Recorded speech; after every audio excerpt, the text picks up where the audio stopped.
What happens when the nation's top law enforcer is asked a simple question, will you follow the law, and suddenly the answer isn't so simple? That moment just played out in a Senate hearing, and what followed revealed something far deeper than a debate over numbers on a spreadsheet.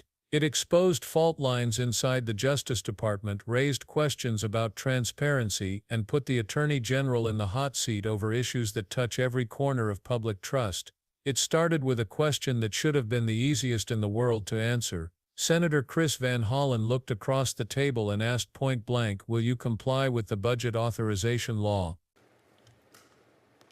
Senator Capito, thank you. We do not intend to have a second round of questions, but in our usual fashion, I'm going to call on Senator Van Hollen for his concluding questions and wrap up, and then I'll do the same. Thank you, Mr. Chairman.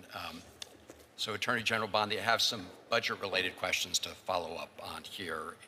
First, with respect to the proposal with the ATF. I've heard your testimony here. I heard it in the House, so I really don't want to get into a disagree. I'm not questioning you about the policy at this point in time. I think you hear there's bipartisan disagreement here.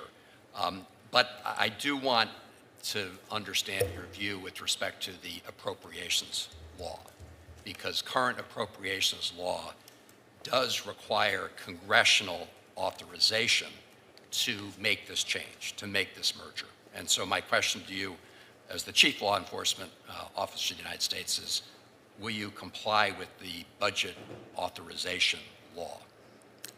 We will comply with the budget law. And you know, Senator, I'm glad you brought this merger up, because if I was still a state prosecutor and hearing this, I would be concerned too about what's happening to ATF.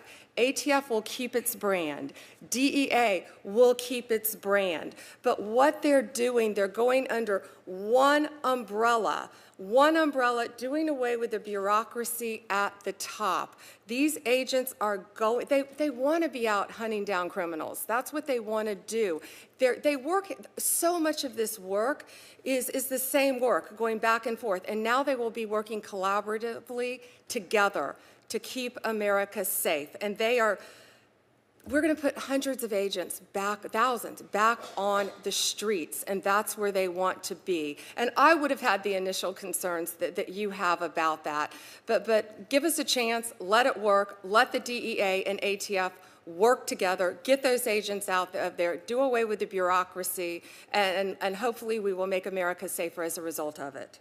Well, I will say that wasn't just my reaction to the proposal. I was actually hearing from ATF agents as well. So again, we will obviously review that question in a bipartisan way on the committee, but I just wanted your assurance, and I appreciate it, that you'll comply with the appropriations law, which would require congressional action in order to go forward with that. We don't need congressional action for this move, however. Oh, well, I thought I just got clarification. Well, it's going to be important to both the chairman and myself to understand your position as Attorney General on whether or not you can proceed with this merger without congressional action. We are keeping ATF, we are keeping DEA. We are putting them under the same umbrella within the Department of Justice. So I'm not arguing with you here. I want to understand your position. I think it will be important to members on both sides of the committee. The appropriations law currently would require that Congress approve of this merger. And so my question to you as Attorney General is, do you agree with that or disagree with that? We will complete this reorganization, and I'm committed. I will look at that under the law. We will not violate the law, Senator, and we will work with Congress regarding that. No, I appreciate that. So the second point I wanted to raise had to do with the prosecution of hate crimes, and I share your vigor in wanting to go after and prosecute hate crimes. I would just point out that the budget that you submitted zeroes out funding for 3 of the DOJ hate crimes programs, the hate crimes training program, Shepard Bird hate crimes, the Javara Hire No Hate Act, and the community approaches to advancing Justice. So I hope you'll work with the committee if we seek to restore funding for those programs. Yes, Senator, I just pulled up the details of those three. Let me see. I'd be happy to discuss those with you further. Good. And finally, I want to go back. All three of those. Thank you. I want to go back to the issues of grant determinations, because I think there continues to be some confusion between grants that had already been obligated that were withheld. And to my knowledge, there are about 400 of those still pending. It'd be helpful to get from your team if you have a different number. And then there's what we call notices for information, which relates to notices for future grant awards in this current fiscal year. Yes, there is a difference. And so I understood your earlier testimony to say, with respect to the notices, you do plan, the department plan to issue those very shortly. Is that right? Yeah, and Senator, yes, you are correct on that. We notified the affected grantees and members of Congress regarding the terminations and how to appeal. That was the $811 million of grants that were initially terminated in 2025. We're also talking about upcoming ones as well.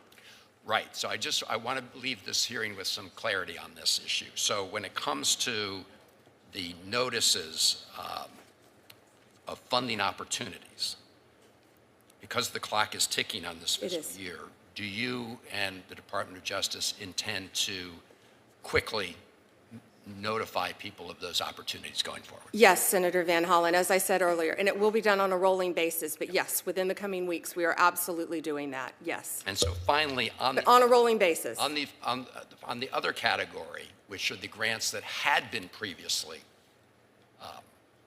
obligated, I do have concerns, Madam Attorney General, with the idea that the way we're going to get them to stop being withheld is members of Congress calling. I appreciate the invitation, and I will look to see if we've been hearing from people. But this category of grants relates to people who already went through the process and already had those grants obligated, and they're currently being held. So my question to you is, can you tell us how many are still being held today? And I don't like the idea that in order for somebody to get their withheld grant unheld, that they have to call a member of Congress. That should be, so how many are left? Do you know? How many of these grants are? I don't know exactly, Senator, but I know many of them are the subject of ongoing litigation, so I wouldn't be able to speak of that in detail in this forum anyway. Well, maybe just a follow-up, because it would be helpful to try to narrow the scope of this. Again, my understanding, and this was the subject of the letter I referenced earlier from a number of senators.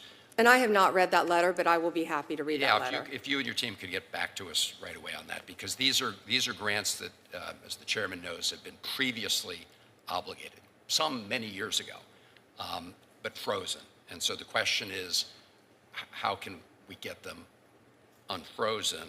And members of Congress will call, but not everybody, can just call up their member of Congress or thinks of calling their member of Congress. We need a process that's fair to everybody. I hope you'd agree. And actually, citizens have called as well. Well, exactly. And so, exactly. So, but again, this is an ongoing issue.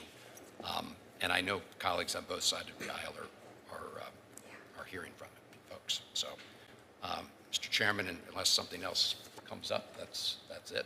And look forward to continuing the conversation.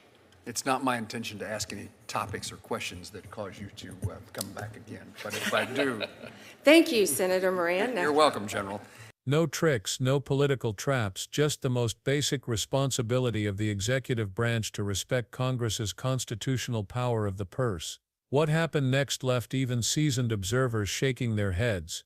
Instead of a clear, unwavering yes, what we got was a dodge.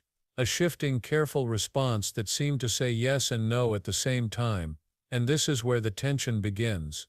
Because when the person entrusted with upholding the law hesitates to affirm they'll actually follow it, the question isn't just about budgets, it's about accountability. From that moment the spotlight widened to one of the Justice Department's most controversial moves, the plan to merge the ATF and DEA under one umbrella. On the surface it sounds like efficiency, fewer layers of bureaucracy, more agents on the streets, two agencies finally working in sync instead of tripping over each other. Bondi framed it like that too, freeing agents to chase criminals instead of chasing paperwork. She painted it as a win for public safety. But here's the problem: according to appropriations law, major reorganizations like this require congressional approval. You can't just redraw the map of federal law enforcement with the stroke of a pen. At least that's what the law says. Yet when pressed, Bondi insisted they didn't need Congress to sign off. Then moments later she pulled back and promised they'd review it under the law and wouldn't violate it. A neat trick of language, but it raises the real fear: is this reform, or is this executive overreach dressed up as efficiency? Think about it. If a department can decide on its own to consolidate entire agencies without Congress, what's next? Could other departments quietly reshape themselves, consolidate power, and bypass the checks that are supposed to keep government accountable? Critics warn this isn't just a bureaucratic shift, it's a precedent. And precedents have a way of sticking around long after the headlines fade. But that wasn't the only red flag in this hearing. Van Hollen shifted to another front: hate crimes. The Department of Justice had submitted a budget that astonishingly zeroed out funding for 3 critical programs that train, track, and prosecute hate crimes. These include the Shepherd Bird Hate Crimes Program, the Jabara Hayer No Hate Act, and community-based initiatives to build resilience and fight bias on the ground. Cutting them isn't just a line on a budget, it's a signal. At a moment when hate crimes are spiking across the country, stripping funding from the very programs designed to confront them sends the exact opposite message of commitment. Van Hollen pressed on this, pointing out the contradiction between Bondi's stated vigor for fighting hate crimes and her department's budget proposal to wipe out funding. Her answer: a vague promise to review the details. Not exactly reassuring when entire communities are watching to see if the government still has their back. And then came the third major clash, one that hits even closer to home for thousands of communities: frozen federal grants. These aren't hypothetical dollars or future promises. These are grants that were already awarded, already obligated, in some cases years ago, and yet they're still sitting in limbo, withheld without clear explanation. Schools, nonprofits, police departments, and local governments, all waiting for money they've already been told they'd get. Van Hollen's frustration was obvious. He spelled it out: it shouldn't take a senator's phone call to unfreeze money that has already been approved. That's not how accountability works. That's not how fairness works. And if that's the only way the system moves, then something is broken. Bondi's response: she admitted she didn't know the exact number of frozen grants. Some, she claimed, were tied up in ongoing litigation. But the larger issue remained unanswered: why is there no clear, transparent process for these communities to finally receive what they've been promised? Why are leaders telling people to call Congress instead of building a system that works for everyone, not just those with political access? Layer by layer, what this hearing revealed was a troubling pattern. A merger pushed forward without clear congressional approval. Hate crimes programs stripped of funding with little explanation. Grants frozen in limbo, leaving ordinary people to beg their representatives for help. And through it all, the top official at the DOJ giving answers that shifted, dodged, or punted responsibility. This isn't just about numbers in a budget. It's about the relationship between the people and their government. When communities can't trust that grants will arrive, when Congress's constitutional authority is sidestepped, when programs protecting vulnerable groups vanish without explanation, the question grows louder: who is the Justice Department serving? The law, or its own agenda? Now let's zoom out for a moment. Bondi and her defenders argue that all of this is about modernization, about cutting red tape, freeing agents, and letting law enforcement do what it does best. They frame it as common sense reform, but reform without transparency is just control. And every time an answer to a direct question turns into a careful dodge, confidence erodes. Van Hollen's line of questioning cut to the heart of that. His point wasn't partisan. It wasn't about playing politics. It was about a simple principle: the executive branch does not get to rewrite the rules on its own. Congress controls the purse strings. The law is the law, and if the top law enforcer hesitates on that point, what does it say about everything else? The most telling moment came when Van Hollen pressed again. Do you agree that Congress must approve this merger? Bondi's reply: we will complete this reorganization, and we won't violate the law. Notice the gap.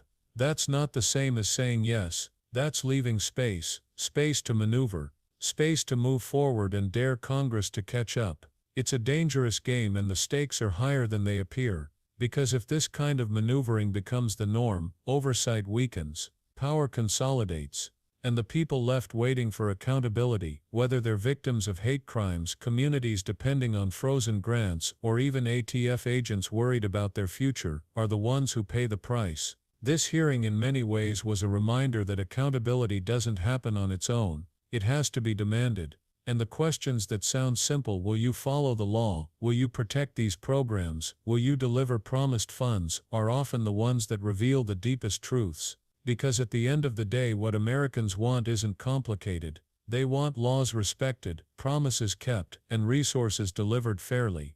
They want hate crimes taken seriously, not quietly stripped from the budget. They want agencies working efficiently, but not in ways that sidestep oversight. They want grants unfrozen without having to pull political strings. They want trust. And when leaders struggle to give clear answers to those basic expectations, the message people hear is that trust is optional, that accountability is negotiable, that the system bends depending on who's in charge. But hearings like this cut through that. They put the contradictions on record. They give the public a window into how power works and how it sometimes tries to avoid responsibility. So if you're watching this and thinking, what's really at stake here, the answer is bigger than one senator, one attorney general, or one department. It's about whether the institutions we rely on will stand up to scrutiny or hide behind technicalities. It's about whether power respects oversight. And it's about whether the most basic promise of government to serve the people transparently and fairly will hold. That's why this matters. That's why these questions can't be brushed off. And that's why staying engaged, paying attention, and demanding accountability matters more than ever. If you found this breakdown helpful, and you want to see more deep dives that cut through the spin and explain what's really going on behind these hearings, make sure to hit that subscribe button, turn on notifications, and join the conversation in the comments. Because the more we understand what's at stake, the harder it becomes for leaders to dodge the truth, and together that's how we hold them accountable.